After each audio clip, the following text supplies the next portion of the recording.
বন্ধুরা, আমি আজকে একটা আম চিংড়ি করব। আলু ঘষে নিয়েছি, ধনেপাতা কেটে নিয়েছি, আম কেটে নিয়েছি, লঙ্কা চিড়ে নিয়েছি, এটা লেবু চিপে ধুয়ে নিয়েছি, চিংড়ি মাছ দিয়ে দিয়েছি।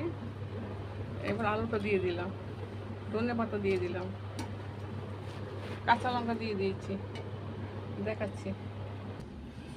নুন, হলুদ, ধনের গুঁড়ো, মিষ্টি, লঙ্কার গুঁড়ো, কাঁচা লঙ্কা। এবার তেল দিয়ে দিচ্ছি।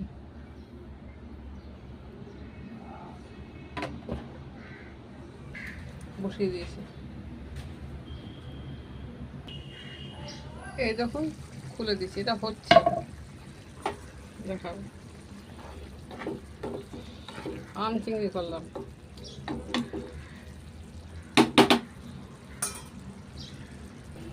এই দেখুন, আমার আম চিংড়ি হয়ে গেছে। একটু কাঁচা তেল দিচ্ছি,